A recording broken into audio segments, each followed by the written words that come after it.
Yes, Ian, you are in the right spot. Thanks everyone for pivoting. Christian is at Burning Man. Yeah, we had hoped that Christian would be able to be on by this morning, but I guess something overtook him.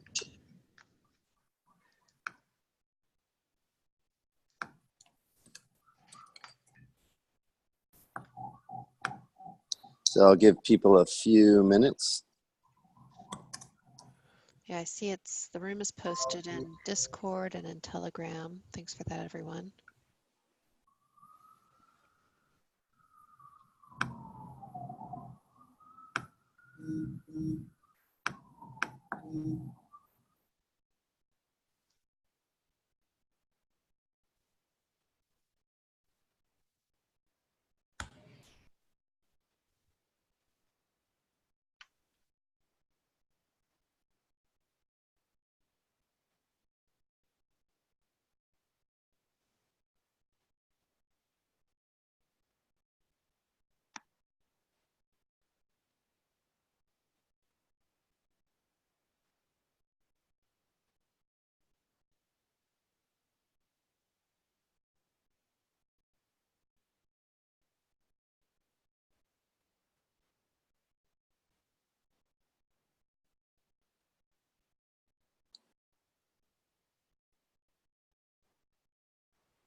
Okay, it looks like we're close to a quorum.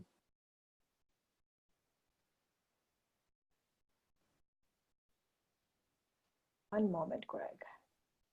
Okay.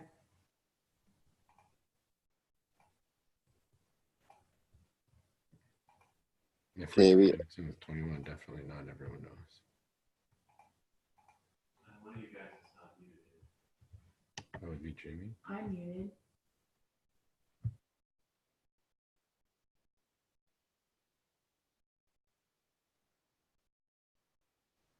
Okay, we are recording.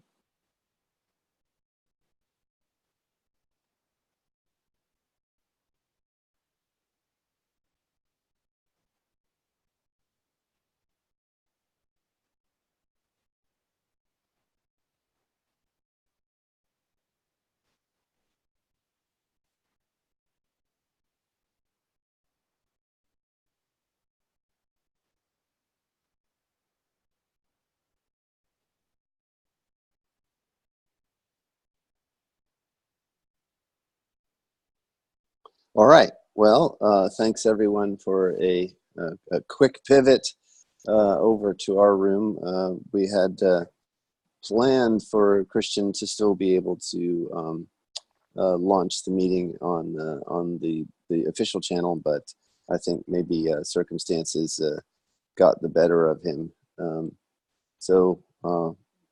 But we're ready to have our regular meeting, and we have, as usual, a lot of updates to give on all fronts, and we're very, very excited about the Berlin conference, RCon 3, and really, really hoping that everyone can be there.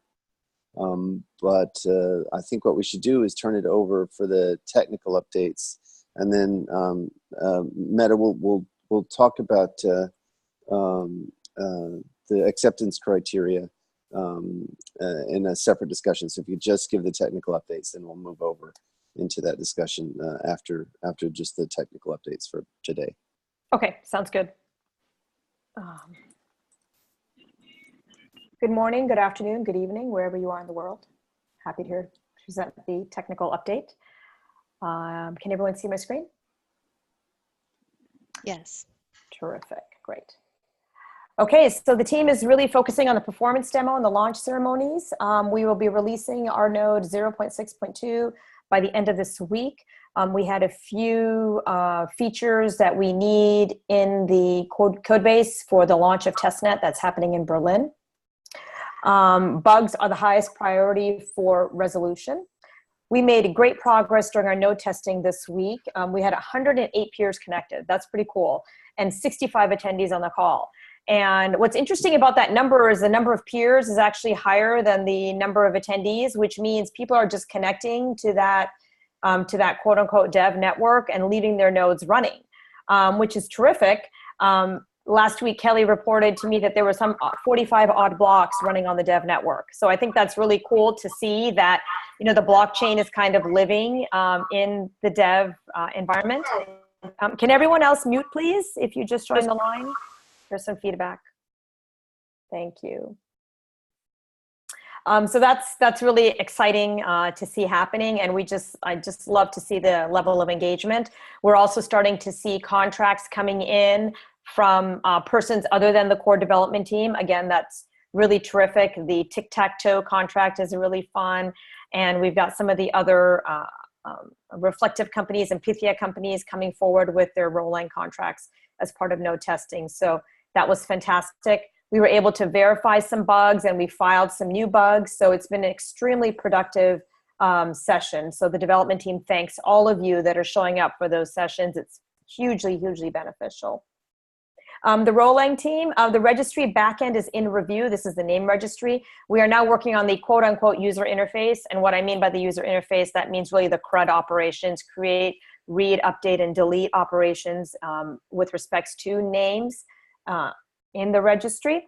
The Genesis block signing metric was created. The dashboard has been created. We haven't tested the dashboard as yet. We have tested the Genesis launch, the Genesis signing and launch ceremony process twice, but it's our intention to test the dashboard once we have our internal sessions with the validators while we're in Berlin, where we'll get their IP addresses, make sure that they're publishing their metrics, and go through the entire launch ceremony a few times before we do it publicly.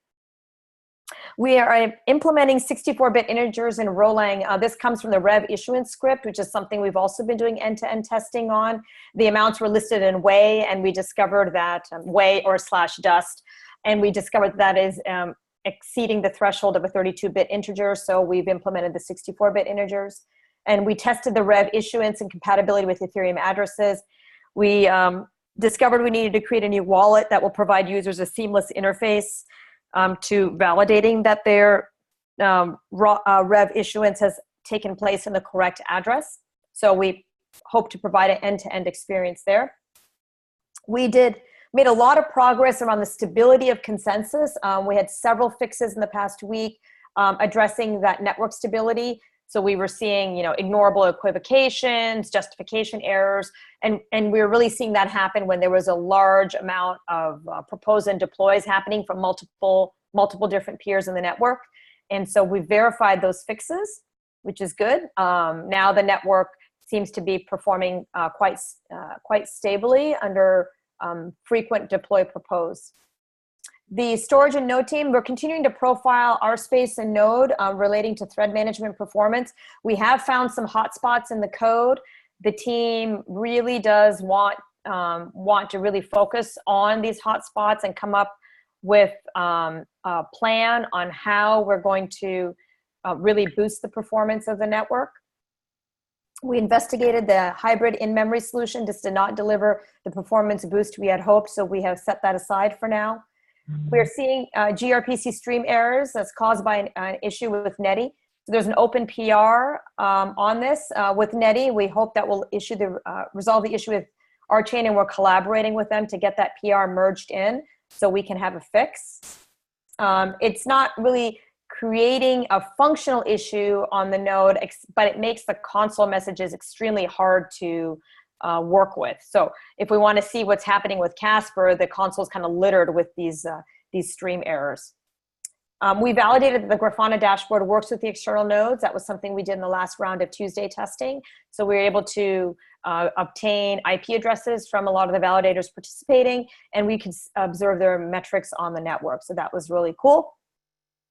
And we have the gRPC client API for data retrieval that is in review. That is one of the PRs that we really want merged into master or in the code base for the testnet launch in Berlin. So I hope to get that merged today. And again, we're focused on bug fixes and improvements to the console for messaging. So that's really what the node team is focusing on. No updates on the developer website. We've got close to 30 community members that are going to help launch the testnet at RCon 3. And so they've been working very closely with us in the community testing sessions to prepare. And RCon 3 is still not too late to register. Registration, we had 306 attendees, so that's really terrific. Great job, team, in terms of marketing the conference and getting people to turn out. Very, very exciting.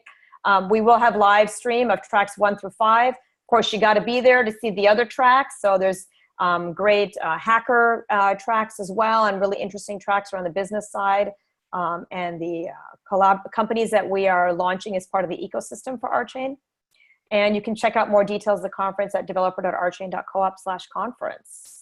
That's my update. I will turn it over for questions, and then we can talk release criteria.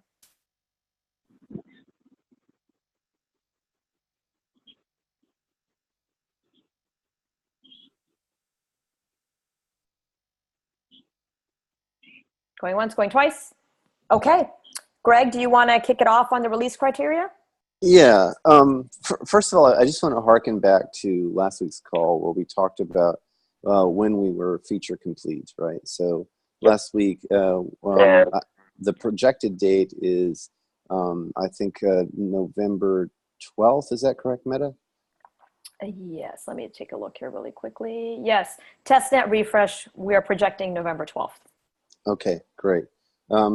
And so based upon that, we feel like we're in a place where we can contemplate release criteria. And so Meta graciously put together release criteria, and then we brought in all the stakeholders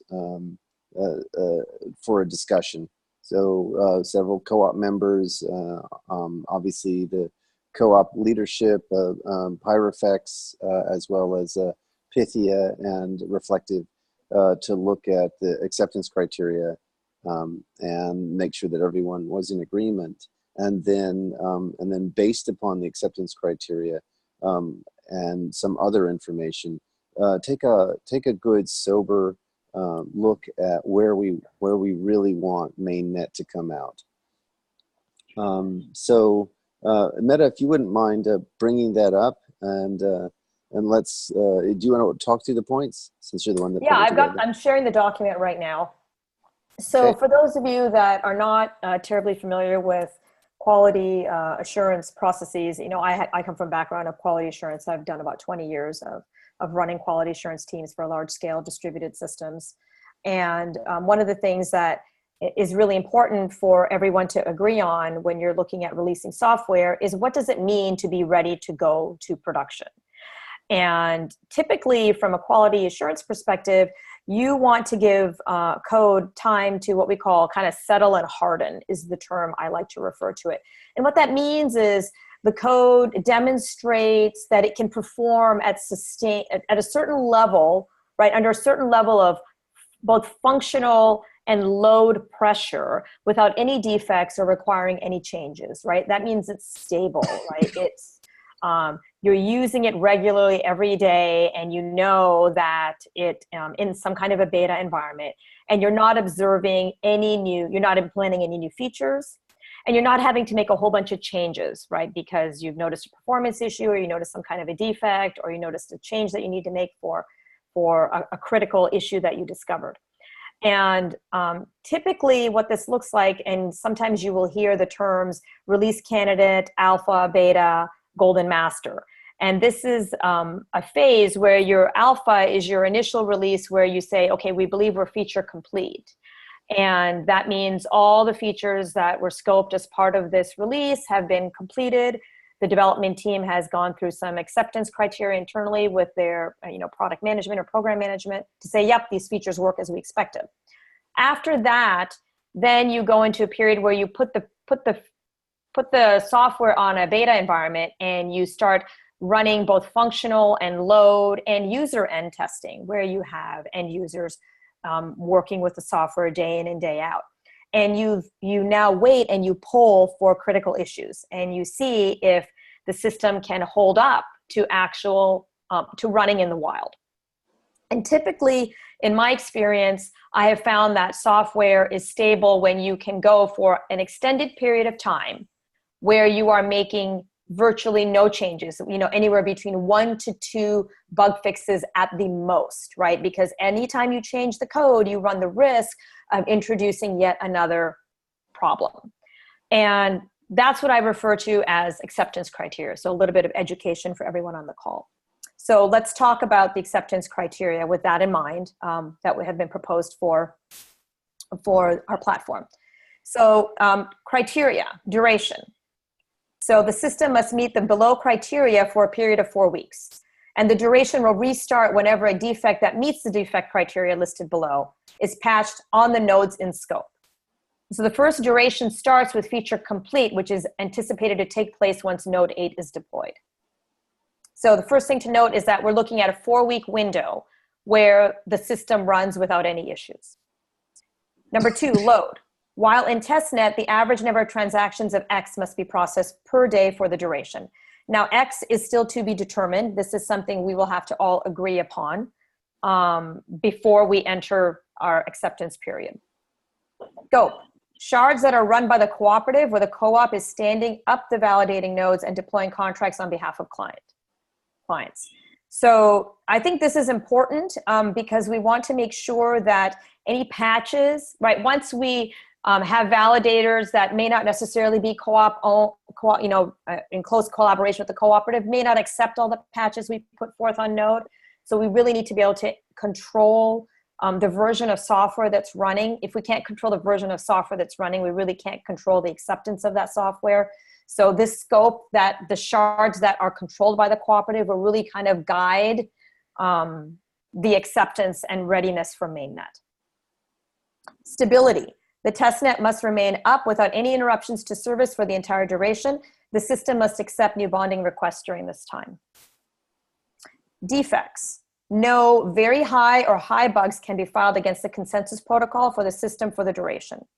No very high or high bugs can be filed against the system for security. This really means any, as all security bugs will be treated with high priority. No very high bugs can be filed against the interpreter. We have a little bit more leeway with the interpreter. I want to call out that I just put very high bugs for the interpreter because we will be improving Rolang, right, incrementally, even once we're on mainnet. And the changes to the interpreter, we do not expect them to be forking changes. So we can give ourselves, we can grant ourselves. Hey, don't do that. Stop it. Can you mute, please? Stop. Don't bite that. Can you please mute?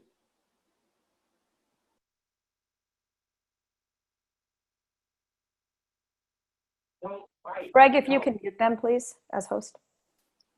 I don't know which. It's the individual on the phone. Okay, 1 second here. It's 1240498. What the fuck did I just say? Whoa, excuse me. Hello. Can you find him, Greg? I found them, yeah. Thank you. Or you could just mute all and then unmute me. You're okay, they're muted. Go ahead. Okay, great, thank you. So as I was saying, no very high bugs can be filed against the interpreter, but we won't hold release for any high bugs against the interpreter because we can continue patching the interpreter, and we will expect that we will be improving the Rolang language even once we go to production. Features and fixes, the system is feature complete. If needed, we can add a list of features there. That's something that I'm happy to do. I haven't done it yet, but very happy to do that. The version of the software that is running for the duration has no more than 2 new pull requests within it. Those pull requests are bug fixes. So this really speaks to, you can't consider your production ready version to have a whole bunch, like 5 or 6 or 7 or 8 bug fixes. Just by definition, you can't do that, right? And the reason for that is that it's a lot of change. It's a lot of change, and you need to know that it's highly probable that you're going to find another issue as a result of those bug fixes. Rev issuance, the teams supporting the Rev issuance are ready to proceed.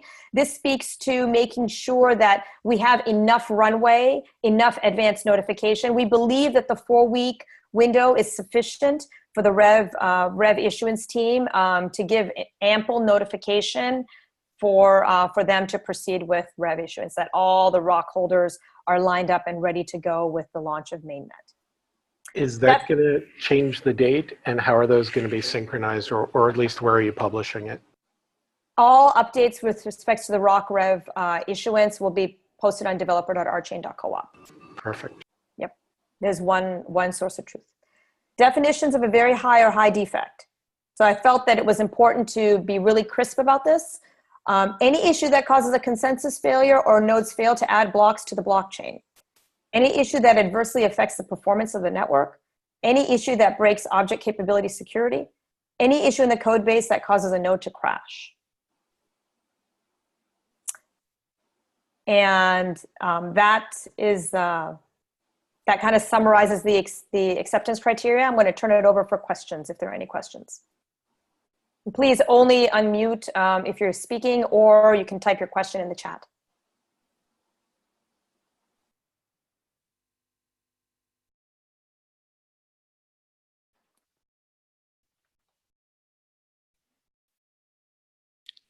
Meta, I found that a very good description. It's awesome. Thank you, Alan.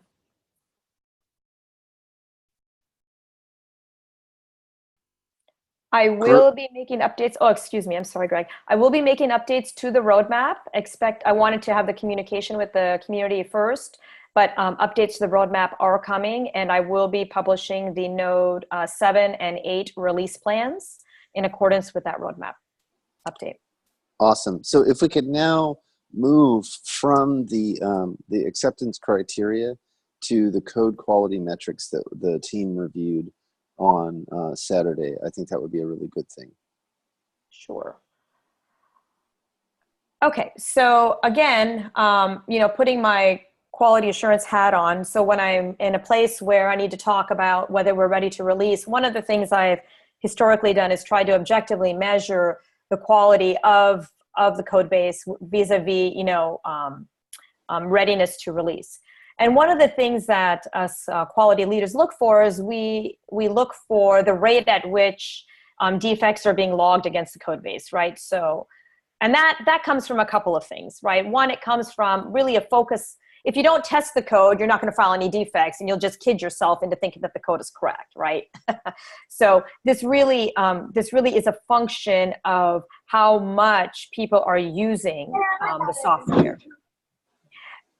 And it comes from a function on how thorough are your use cases, how thorough are your test scenarios, and how aggressively are you going after these different use cases and filing tickets.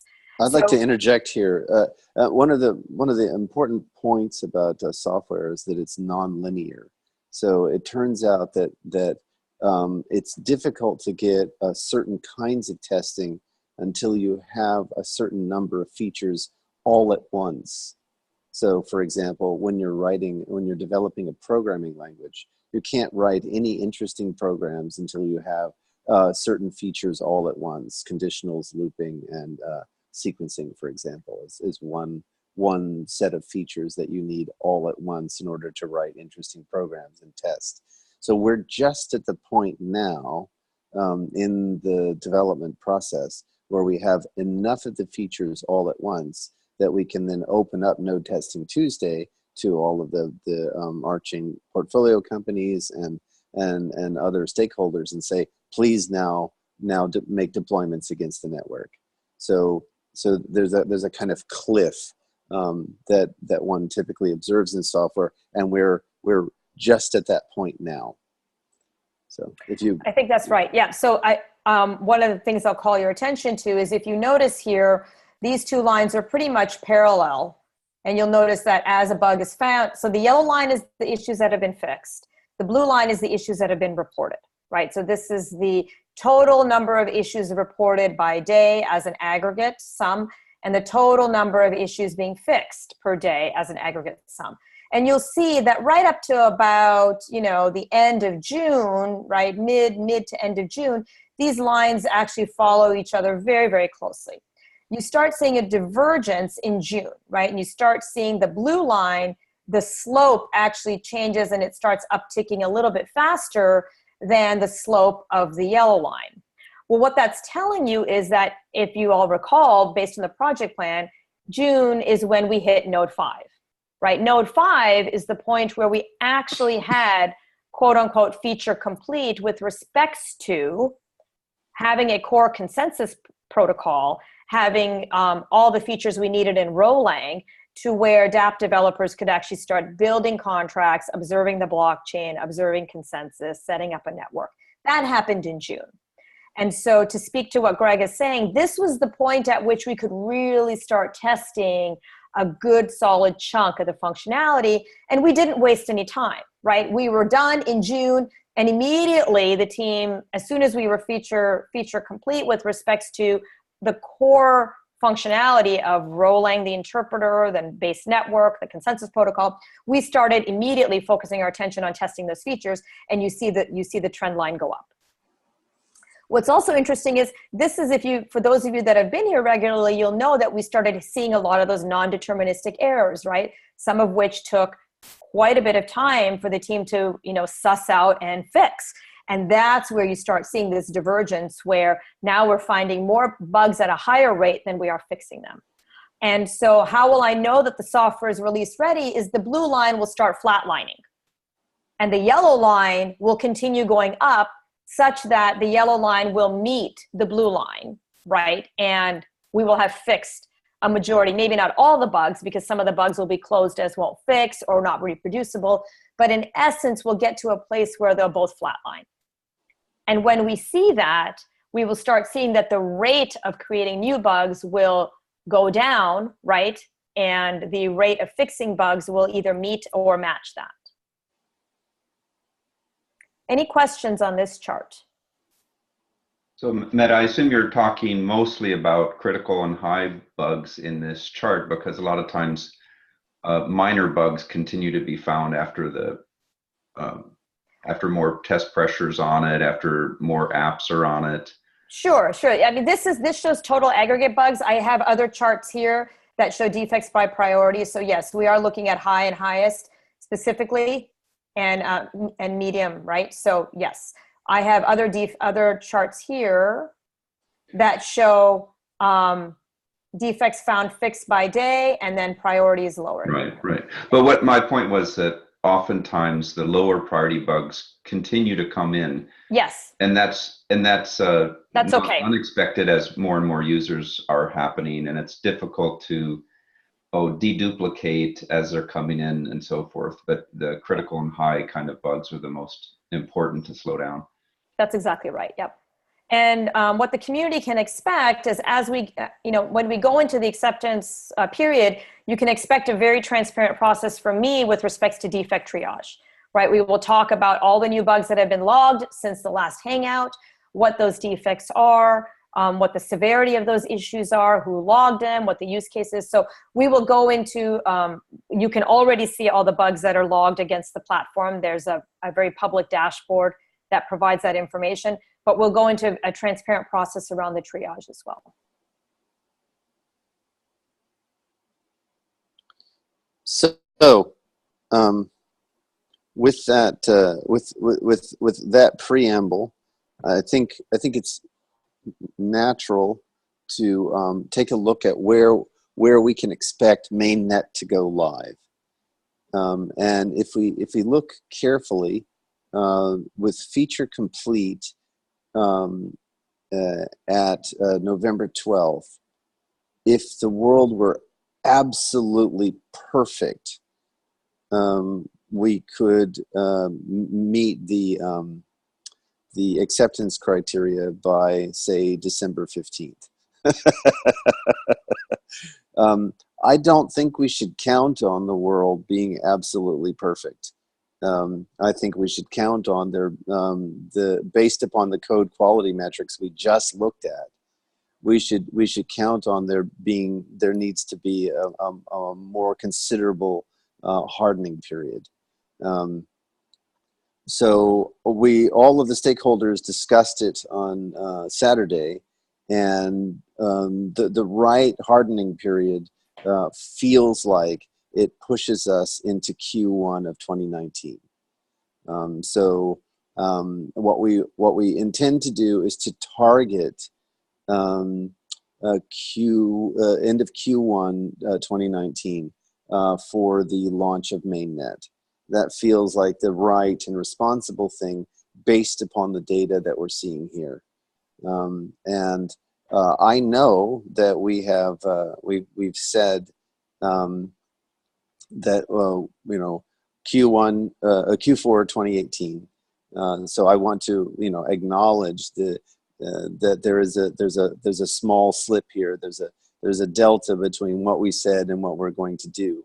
But this feels like the right thing to do based upon all the data that we've got. I think that it would be a much worse outcome if we were to launch the network on December 15th and then have the network crash or have things go south in some other way. Based upon all the data that we've presented to you, it feels like the best thing to do, the highest quality thing we can do that's going to guarantee us the best RChain network we can deliver is to launch mainnet at the end of Q1 2019. And I think that is, how to say, the best solution given all the information in front of us. But what I want to do is to throw it open, because if you look at it, I mean the important thing is that we're giving ourselves extra leeway. We're giving ourselves extra breathing room to make sure that the network hardens and we don't see we don't see any kind of showstopper bugs for a good long period of time.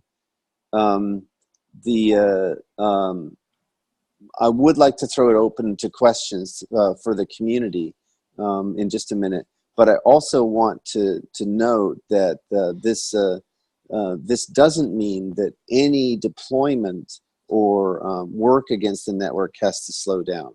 In fact, quite the opposite. We have been really encouraging all of the portfolio companies to aggressively step up their coding against the network, because that, as has been our plan from the beginning, is one of our best ways to do QA. The more we write code against the network, the more the network is put under pressure, and we can observe whether or not we're meeting the acceptance criteria. So that's now with that in mind, I would like to throw it open to the network, to the community for questions.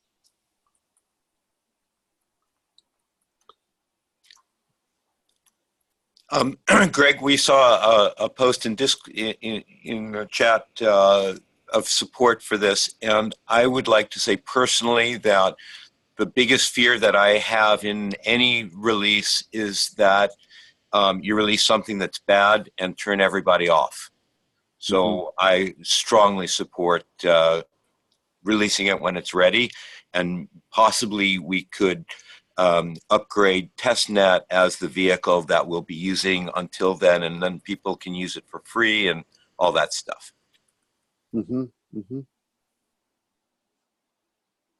Yeah, that was very much what the entire team on Saturday felt as well. Any other questions, comments from anyone on the call?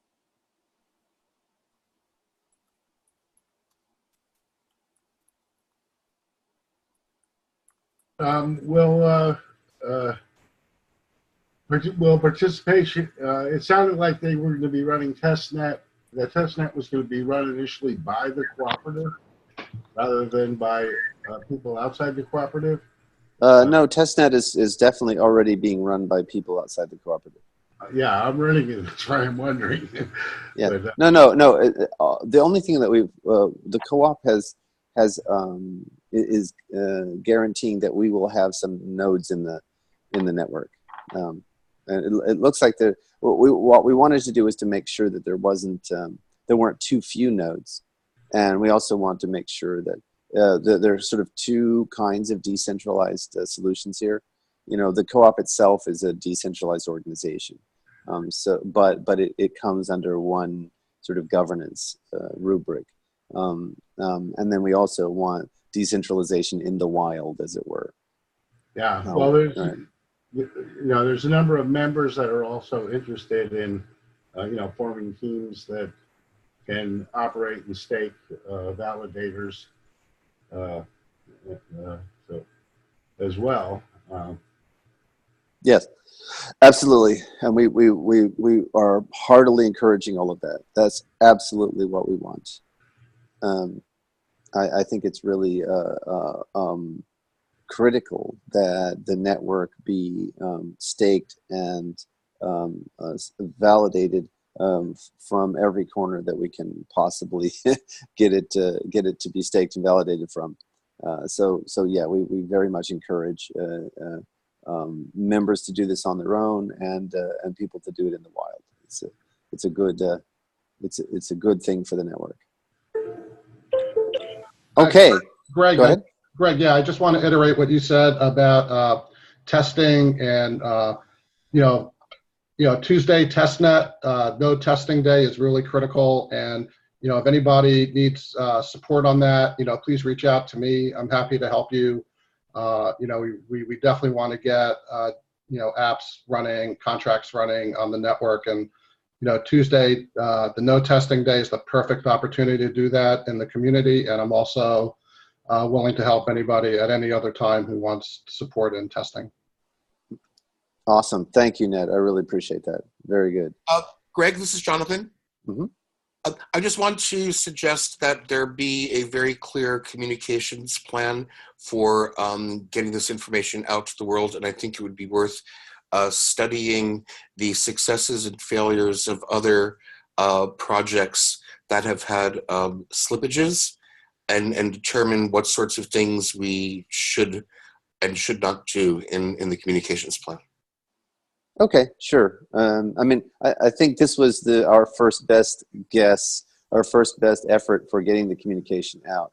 The co-op considers that the community hangout is the central touch point in terms of communicating with the world critical data.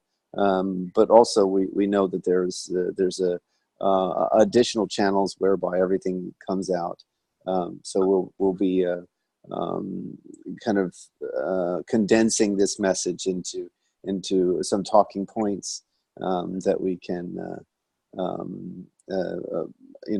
put out on the other channels.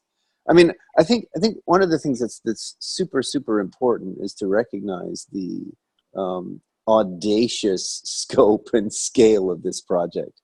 And so to hit the mark where we are feature complete in November, and it is possible even to a miracle could occur and we could pass the acceptance criteria by December 15th.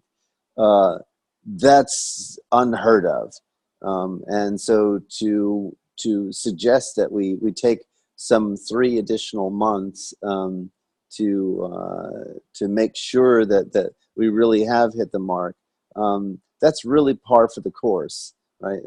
That's well within software development standards, and for a project of this scope, it's again outstanding. I have to give kudos to everyone, especially Meta and the team, but really to everyone, the portfolio companies, all the people coming to Node Testing Tuesday, the noob community, the bounty program. Kudos to everyone. Everyone is making sure that the quality bar is the right quality bar to provide a network that can handle global finance. Right? We're talking about nothing less than revolutionizing global finance. So I'm very pleased with these results. I have never seen I've never seen anything like this kind of execution on all the software teams that I've ever worked with. So yeah, I'm very happy with these dates and these numbers. And what I wanted the community to see was that we were supporting everything that we do with sober reflection on the actual data that you can pull from the GitHub commits. And I think people need to understand that first and foremost, this is an engineering project as much as it is, you know, a revolution. And because it is an engineering project, we use the best engineering practices we possibly can to deliver the highest quality. Okay, so this touches on a few other things. But before we go to the updates from Reflective and Pythia, I want to touch in on the validator sale. So we're going to talk through some points there, and the first and foremost point I want to make with respect to the validator sale is that we're going to extend seniorage to validators who are participating in testnet. So if they begin a testnet style staking program and they're engaged from that point, then that's when their seniorage clock starts ticking. So we think that provides the right incentives to get validators engaged early in this process, which is also a significant part of the quality assurance effort that we're trying to make with respect to the network. Also, we've looked at the data carefully. We've looked at both market response, and we've also, the dev team and I sort of went through some analysis also on Saturday or Monday, I think it was, and we realized that we feel the network can still be secure if we shorten the lockup period for validation. So we're bringing that in by 2/3. So instead of the 18-month lockup period, we're going to only insist on a 6-month lockup period. And that we believe, based upon our analysis, that still leaves the network as secure as we would like it to be. So that's good news, even for those validators who have already executed on the validator agreement. We're going to shorten the lockup period to just 6 months, down from the 18 months.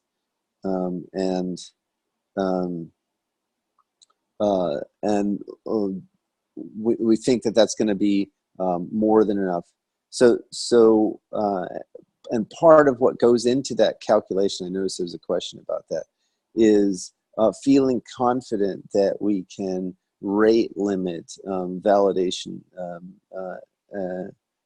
bonding and unbonding. So we have an approach to being able to rate limit bonding and unbonding that makes us feel that the 6-month lockup period is safe. That also touches in on another point with respect to the validator sale that I don't think came across clearly in the last few communications, which is that the co-op is going to make those validators who are staking with tokens they already hold, that is tokens that they got before the validator sale launched, or that they acquired not through the validator sale. We are going to make sure that the discount that people get from the validator sale is also honored. So, for example, let us say that someone is holding $1 million worth of rock currently that they wish to deploy in a stake. for a validator.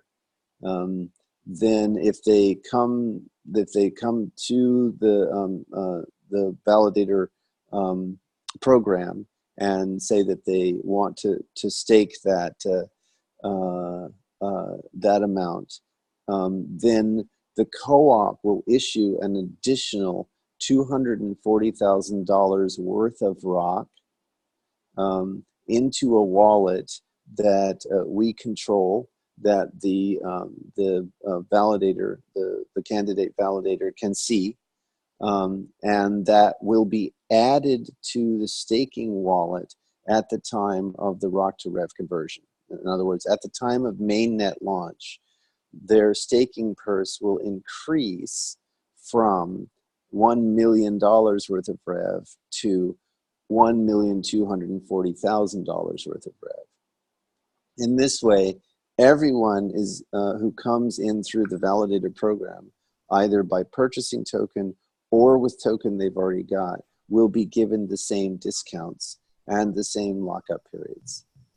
So that's, but this is a one-time offer. This is in order to make sure that we get validators coming in through the validator program, so that we can also vet the hardware plans and make sure that we have some overall sense of the network. Greg, so, yes. Could I just add one nuance to that, Greg? It Yes. would actually be 310K rock they would get. You're right. My mistake. All right. Got it. I should have done the math on paper instead of in my head. You're absolutely right.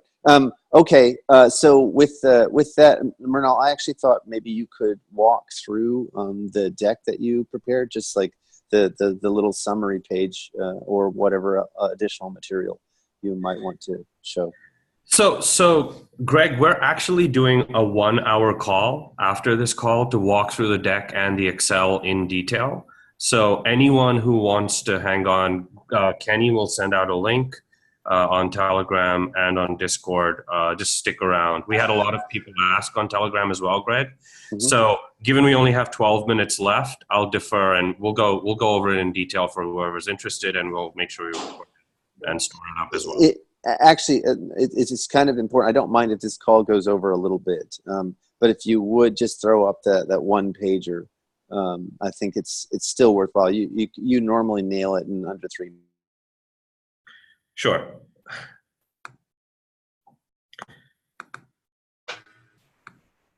Can everybody see my screen? Not yet. Oh, there we are. All right, great.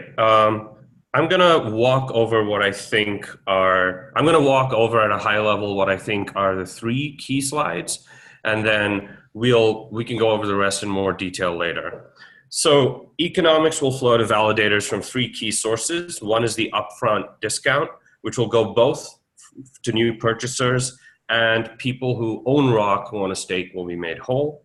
Second is seigniorage/interest, which is an ongoing payment which will come out of issuance. And finally, there's transaction fees and storage fees. Let's talk about discounts first. The purchase discount consists of 2 elements: a base discount of 0 to 6%, which is based on size. And so you can see in the first tranche, that's people 1,500 to under $250,000 get 0, all the way up to 6% for people who are $1 million plus. And there's an additional 18% discount that's applied to everyone. So anywhere from 18 to 24%. Existing rock holders who signed the contract for a 6-month lockup will also receive this. And then in addition to that, we have seigniorage or interest. This will be paid at a 7% annualized rate. Please notice that this will move to an unbonded wallet, so the treatment will be similar to simple interest. And the payments can be moved or spent. We think it'll roughly be monthly. The system will shorten the period based on current transaction rate versus past monthly rolling average. So really, the period keeps shortening as long as transaction volumes increase within the shard, and they reduce, and vice versa, reduce if transaction volumes go down. And you can see versus other projects, we're right in line on the seigniorage. The reason And the reason why those numbers were picked, and we will share this Excel when we go to, when we do the 1 hour call, is we were optimizing for a 30% internal rate of return before transaction fees. So if you look at this, this is really a large validator who is putting up $2 million. At a 40-cent price, they receive about 6.6 million ROC. And then the seniorage starts paying out. If you do the internal rate of return calculation, you get 29.65% at the bottom. On that 2 million, they got a dollar return of 899,000, and their money on money return is 1.45x. We believe this is significantly superior to the market. Top quartile is about in the low 20s. The last slide I want to go through while we're here, and I'm not going to go through this in detail right now, but finally, what the third economic element is transaction fees. So there's two ways, there's two stages to how they're split. Stage one is assigning a weight between the block producer and the other validators. And that's done based on a toggle called K. And we can talk about how that works in more detail later. And the second stage is once we've assigned that weight, you have to allocate the fees based on the amount of staked tokens they have. And within shards, there will be minimum and maximums as defined by the shards to avoid manipulation. Over time, if you look on the bottom left, we hope that economics from transaction and storage fees become the most significant part of the economics as opposed to seniorage and interest. So we'll go into more detail later, but just wanted to share that. Any questions, or Greg, any point you think that needs to be reinforced? Yeah, so I mean, what I want to do is to reinforce a point that you made. So from our point of view, this network is exceptionally competitive economically in terms of three factors. The first factor is it has the lowest inflation rate of all the proposed networks, right? I think the lowest inflation rate we saw was 10%. Is that correct, Mernal? Yeah, that's about right. If you include, and all of those are compounding treatment as well. Yeah, exactly. So it's a far lower inflation rate. So that protects the token holders, which we think is very important. But in terms of validation, it has the highest rate of return. So that makes it already incredibly attractive economically.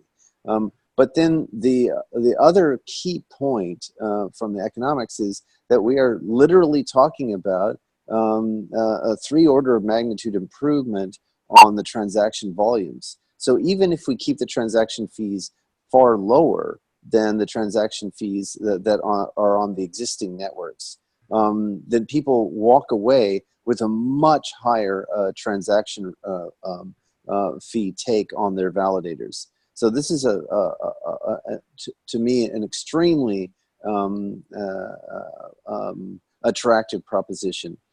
Certainly, if I were on the other side of the fence saying, where do I put my money? I would have to look very carefully at this one and say, that looks very good. But more importantly, this isn't about the money. What it's really about is the ecosystem of applications. And what I hope to hear from now is updates from the companies that are helping to provide that ecosystem of applications. So Reflective, do you have any updates for us? Yeah, thanks, Greg. This is Steve. Greg Heiss is on vacation this week, so he'll be joining us in Berlin next week. But anyways, I'll go real quick since we're tight on time. A couple of things as it relates to Berlin. Reflective is going to have sort of a business lounge, meeting lounge set up inside the venue. And the goal is to meet with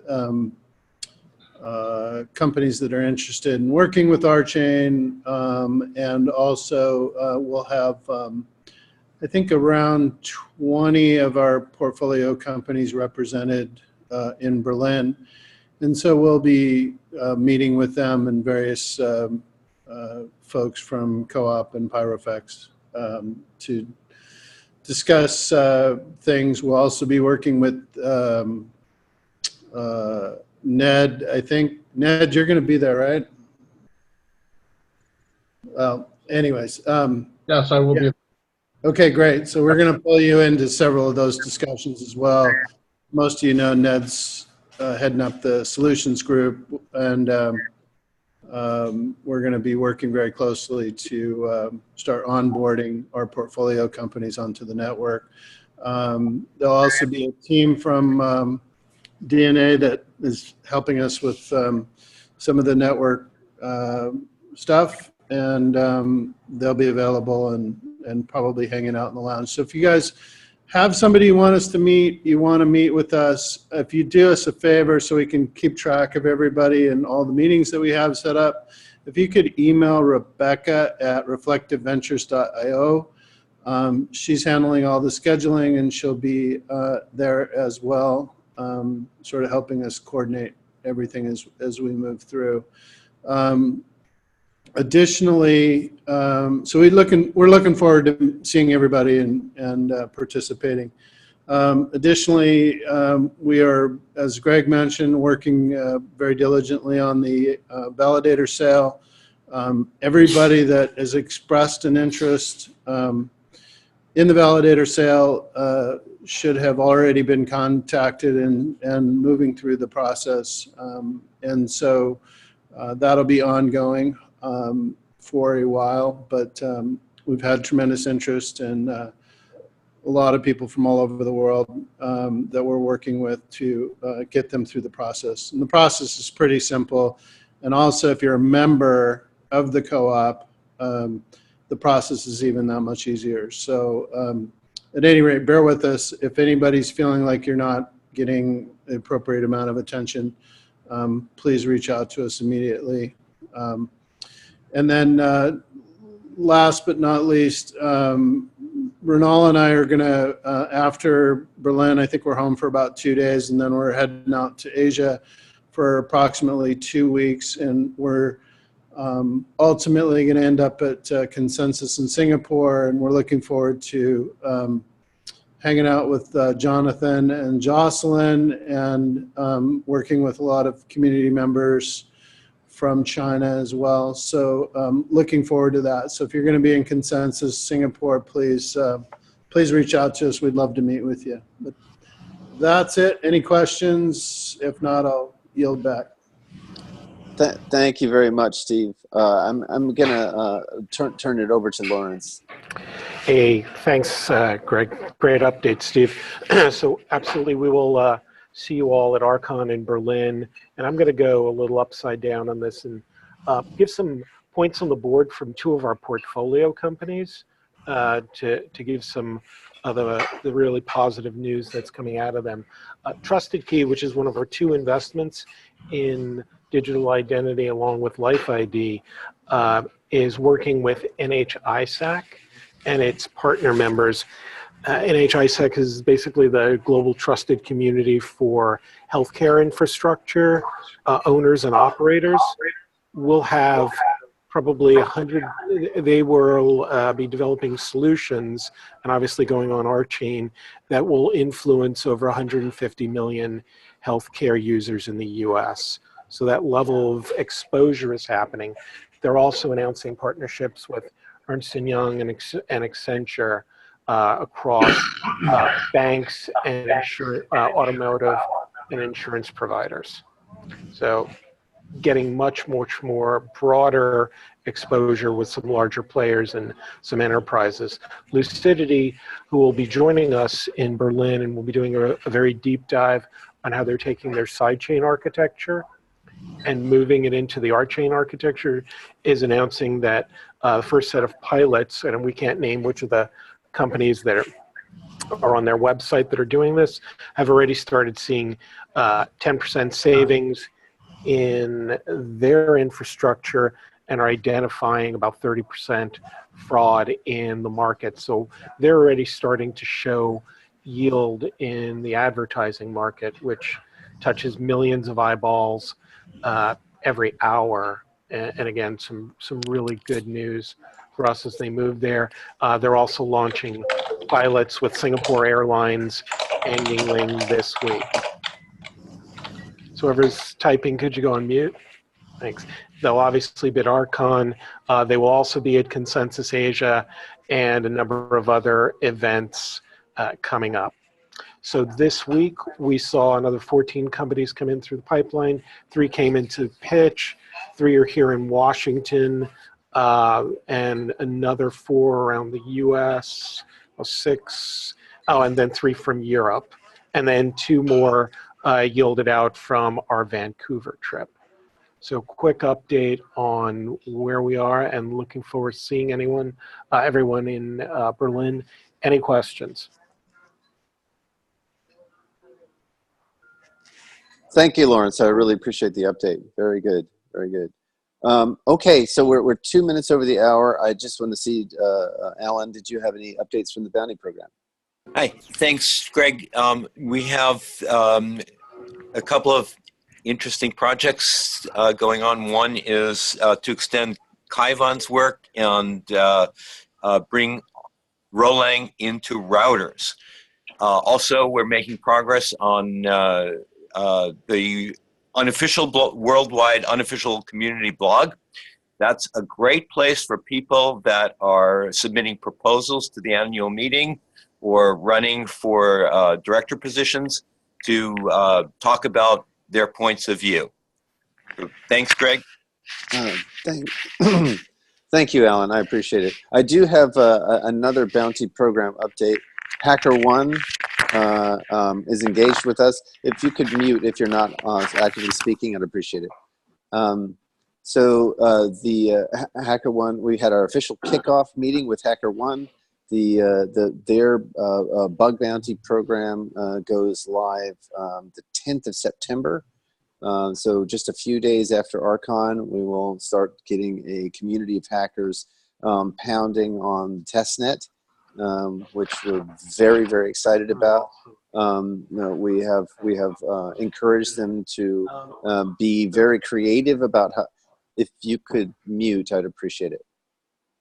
We have encouraged them to be very creative about how they go about testing the network and finding security threats. Meta very graciously reminded them that our code is open source. So they are free to take the code and look at various ways to exploit it, including making different kinds of validator nodes and testing Casper against what may be malicious or modified validator nodes. So we're very, very excited to have them on board. And again, this is a part of our commitment to having the highest quality network because we know that as soon as we start having high value assets flowing through the network, people are going to be highly incentivized to be creative to find ways to exploit the network. So with that, there are many more updates, but we're 5 minutes over the hour, and so I thank everyone for their patience, their engagement, and I'm really looking forward to seeing all of you in Berlin. Ciao, ciao for now. Thanks.